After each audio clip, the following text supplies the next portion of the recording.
Hi everyone and welcome back to my channel. Today we are going to be cutting the last of the strawberries.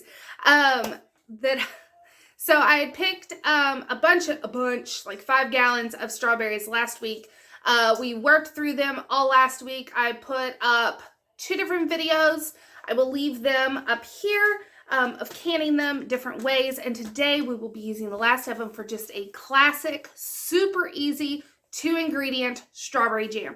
Now, it's coming from this canning book, and there are 3 just strawberry jam recipes in here, and they all call for different things. Some have lemon juice, some have pectin. This one is just strawberries and sugar. It is delicious, it's wonderful, and it's easy. So that's what I'm going to bring you along for today. If you are wanting a delicious strawberry jam, then stay tuned. So I measured out 2 quarts of strawberries. It says in here 2 quarts or about 4 to 5 pounds. I didn't weigh it.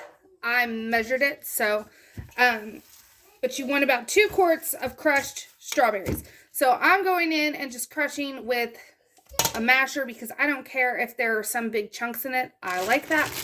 I have about this much strawberry left, and so be looking for a strawberry rhubarb coffee cake because that is what I decided to make after this gets done. So get everything mashed up and I'll bring you back. Okay, once you get everything mashed up pretty well, you'll be able to mash it more once it starts cooking, so don't worry about getting it super perfect if that's what you're wanting. Now, turn it to a medium-high heat. Add your sugar. We are adding 6 cups of sugar. Okay, so once you add your 6 cups of sugar, we're just going to get this all stirred together and continue to stir it until all of the sugar dissolves. If you don't stir it, it's going to burn.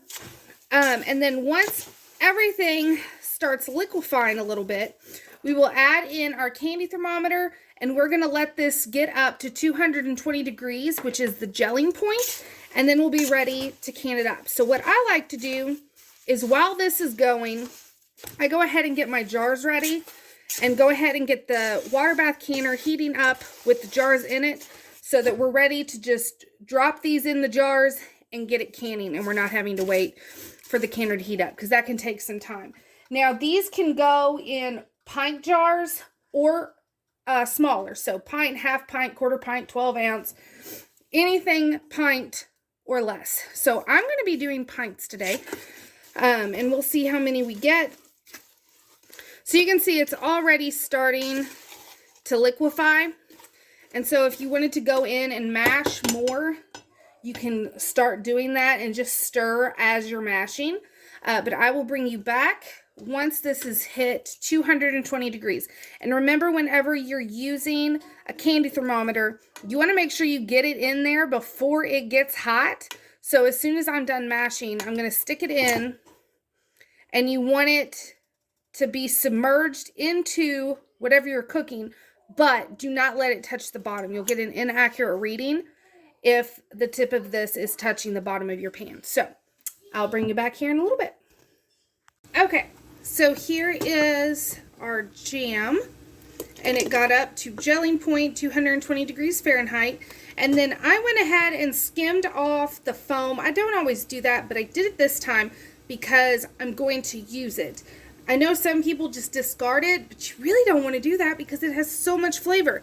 And so since I was already planning on making a coffee cake, I'm going to use the little bit of foam that I skimmed off the top to throw it in the coffee cake batter. So I think it is going to be absolutely delicious.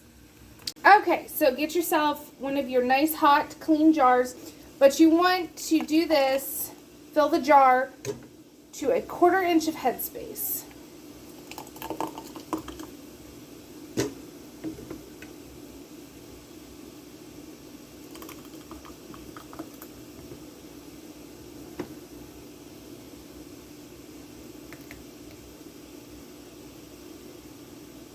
All right, there's our 1/4 inch.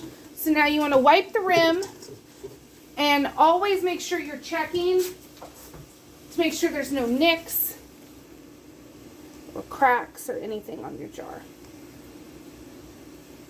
Okay, And then lid, ring, fingertip tight. Okay, so this is going to go into a water bath canner for 10 minutes, and then we will turn the heat off and let it rest in the canner for an additional 5 minutes before we take it out and let it sit on the counter for 12 hours to make sure everything seals. So I will bring you back here shortly. All right, so here is the finished product. We would have gotten pretty much 4 pints, but I did 2 full pints and then 2 12-ounce jars. And then I have this that's going to go in the fridge. It is a half pint that was filled to 1 inch of headspace. And since I needed a 1/4 inch of headspace, this is just going to go in the fridge and we will use it up in no time. And my jars are cloudy because I forgot to put vinegar in my canner. I have really hard water.